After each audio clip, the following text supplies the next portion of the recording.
Hi folks, welcome back to the channel. I'm Alicia. And I'm Pleshette.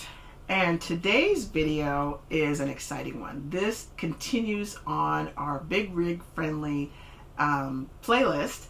And this is really our first, I'll just say more than a day stop from a year ago when we first set out to be full-time RVers. And we're really excited to report about this because there was a lot we learned. Yeah. So the name of this particular RV resort is the Verde Ranch RV Resort, and it's in the Verde Ranch area, I guess south of Sedona. Yes. Yeah. Off the 17. Off of I-17, yeah. So nearby attractions were Sedona, which was beautiful. We spent some time there, did some hikes there. The Tuzigoot National Monument. And we went to Dead Horse State Park. So those are just a few things that were nearby attractions. There were some special moments that we had that include a few more, and we'll talk about those in a bit. When did we stay there? We were there Thanksgiving weekend for 2020, and that was a really special time to be there. We had our first Friendsgiving with our friends Judy and Stephanie, and really learned a lot on that trip. This was a full hookup site, which was great. So sewer, water, electric. It was a gravel site, but it wasn't pea gravel. We've since learned that there's a big difference between regular gravel and pea gravel. Yeah. Yeah, with pea, there's something weird about pea gravel. You kind of like sink down in it. So it's important to ask about that when you're booking your spot at these places, especially if you're a big rig like us, because it's heavy. Right, you don't want to be sinking down in that pea gravel. Yeah, and you just want to know kind of, what you might need to put under your jacks to try to help prevent sinking, and it's just good to know. That way you're not surprised when you get there. That's exactly right. Some surfaces hold water, if it rains or snows, so you just want to know. So that's one thing we always ask when we're checking out campgrounds. Always. Yeah, this one that we're in right now, the first spot that we were in, the first rain, there was a moat around it. Yeah. So it was truly a moat. Important to ask about the surface. So the access and road, issues like that. There was kind of an odd roundabout right at the entrance of this park. And since this was like our first trip out and we were kind of new, that was a little something. You were driving. Yeah, so. I mean, it was just unusual. I guess it felt unusual to need to come up to a roundabout to enter a campground. Yeah. And they had roundabouts along this part of this highway. As part of just, I guess, typically just to slow traffic down is usually what those are there for. So it was just interesting having to take a 44-foot rig through a roundabout. It's really kind of our second stop. So but otherwise I think the access was pretty good. Yeah, I mean, to come down. I mean, it was a hill coming into that park. Yeah. But the road I thought was ample. It was wide. Yeah. I think it was just that roundabout that was a little, I think at the time, a little frightening. Well, and one thing I really appreciate, and since then, since we've been through so many different parks, is I appreciate how wide the entrance, once you get in there and you're like right next to the office, there's a wide space. Yes. Because if you have 3 or 4 RVs coming in, then you've got people like blocking the entrance. So this one was wide, and I appreciated that. The lot spacing, I would say, was standard, and I'm calling it West Coast ample because, we've done most of our travel on the West Coast, and we have been in some spots that we would say are ample. The one we're in right now is ample. When we were in Las Vegas at Sam's Town, that was not ample. Yeah. And on the West Coast, we find that the spots are, because we watch the Adventure Bandits. Hi, Shanti and Talmadge.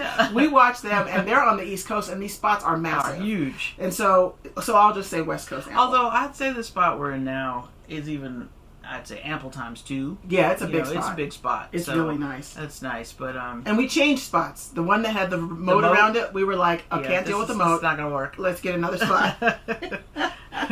So anyway, but that one had, I thought, decent spacing. And the roads were good. The roads were good. So for driving around the park itself, whether hooked up or not, the roads were ample. Yeah. Another thing I'll say about that too is when you're riding through the park, whether you're hooked up or not, if they put like little things at the corners whether it's fencing or decorative or lights. That can be challenging because now you're trying to swing wide and watch that tail swing and not rip off their lights or their spigots or their whatnot. So it's really good to, when you're navigating a park, rocks, like in this park, there's a lot of rocks in this park. And so having to try to navigate that stuff is a little challenging. Wi-Fi service for this park. They did have Wi-Fi service. We did use it. We weren't working that week, so this was like, we hadn't started working in the rig yet. We were still trying to get set up and stuff like that, but it did work well for that. Laundry. Because we had to order some stuff. We'll get to that. We did. So we needed internet service to order the things from Amazon. Yes. Laundry facilities. This was the first time we had seen this. The pay range thing. The laundry services were clean, were ample. Yeah, the laundry services were really nice. Yeah. And we weren't actually using our washer and dryer at the time because we had a problem with ours. Yes, we did. We had a leak that we were yet to get addressed or fixed. Yeah. So we were using the laundry facilities at the campground. And they were actually really nice. It was, if you're familiar with the pay range system or app, it's an app on your phone. I love that. Yeah, because you don't have to be hustling around with quarters. Yeah, you load it. You load the app with money, and then you can, it's all Bluetooth. Yeah. So all the washers and dryers are set up to interact with that. And they tell you how long they were going to run. Yeah, and you could just look on your phone and see how much longer your laundry is in. I love that. So we've been to a couple of sites that have had the pay range system, and that's always nice. Yeah, we really appreciate that. This was a great pet-friendly park. The dog areas were clean. They had AstroTurf. They had the cans. They had the bags. They were at different ends of the park. We happened to be just maybe like 3 rigs down from a big dog-friendly area, or the dog area. So that was really great. We appreciated that.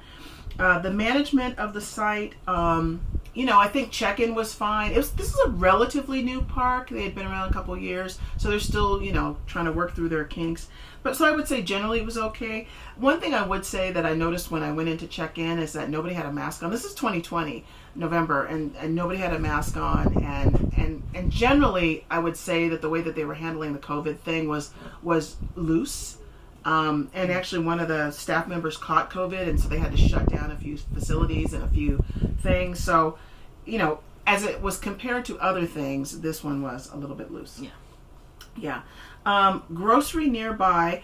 The town of Cottonwood is nearby, and we found a great Ace Hardware there and Safeway grocery stores, and that was great. I don't remember Instacart being it because, I'm big on Instacart. I would prefer to just order it and have it show up at the front door, especially now during these times of COVID. But the Safeway was accessible and easy to get to. Mail service, I think generally was okay, but because of the COVID interrupt with the staff member getting COVID and them shutting everything down, it got a little wonky, and we had to order some things, so that made it a little challenging. I'm trying to find things, because at first we were going to the front office, and then when they had to shut the office down, they were taking deliveries in a different location, building. And and that wasn't, I don't know if they communicated that clearly, so it got a little, but I mean, we still got our stuff. It was a little confusing. One thing, and we'll probably do a video on this, because I don't think we've done a video on just how to get your mail on the road, right? And the questions to ask when you're booking the campground. So there's a couple of elements, right? So how do you get your mail when you're on the road? What's your domiciling mailing address or whatever that is? And then when you're in the campground, what does that look like? Because every single campground seems to have something that's different. And in the last year, we've noticed a little bit of a pattern, so we know what to ask. And so we'll share that with you. Charlie did give this a paw up. He really liked this RV park. We'll show some pictures of how cold it was. That was one of the things that kind of caught us off guard there. We're like, oh, it's Arizona. It'll be warm. It'll be lovely. Yeah, not so much. So we learned a few things. Yeah. So top 3, you want to do the top 3 and bottom 3? So as far as the top 3 for Verde Ranch, the pull-through sites, again, very easy, to navigate into the spaces. That laundry, that pay range, we really, give that a big thumbs up. And then the park was actually, it was big, but it had this really nice kind of trail and river kind of behind it. So, it was nice. We went back there and walked around a couple of times. So those were really kind of our top 3. As far as our, what we'd say might be our negative 3, again, the COVID situation was a little lax. The mail, which unfortunately leads to our second kind of item, which was the mail delivery. And that again was because it was a little confusing after they had to kind of close their offices and figure out how they were going to still take mail. Mm. And then lastly, and we already spoke about this, was that roundabout. The scary entrance. roundabout. Yeah, the scary roundabout to get actually into the park.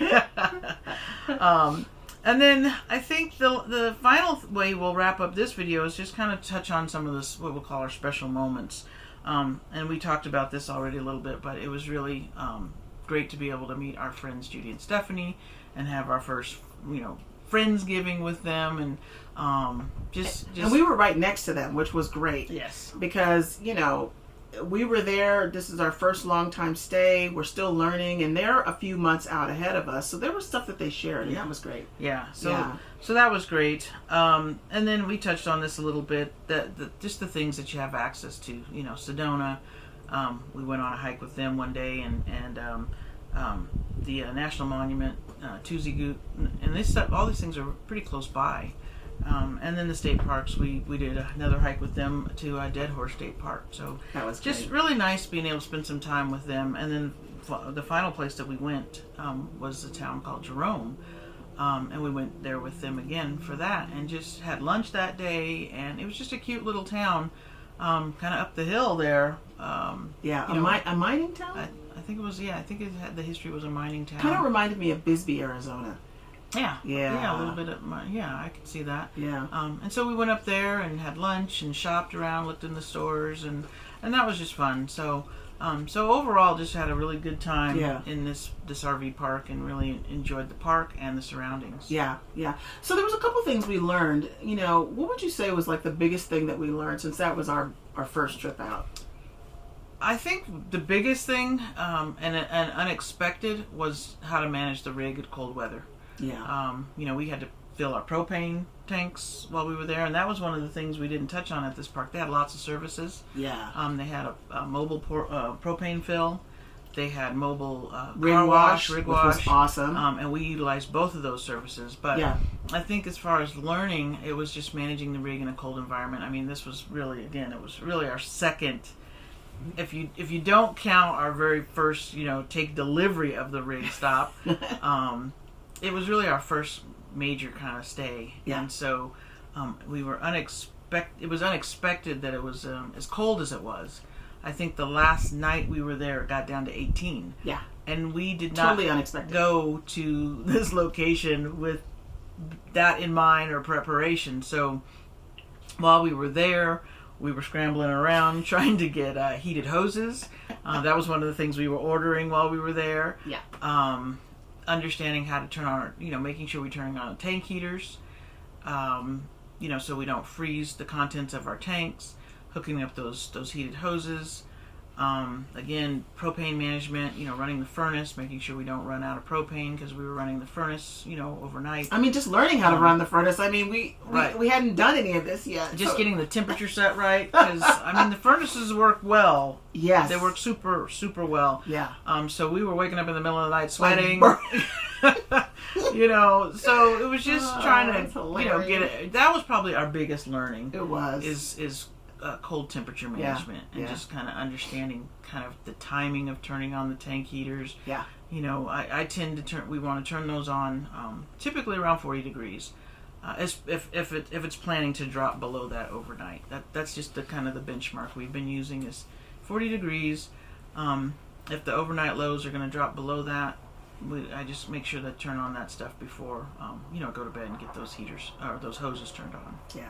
So big learnings on our first trip, and I think it's not a huge, I think it's a point to make that the 10 freeway is a mess.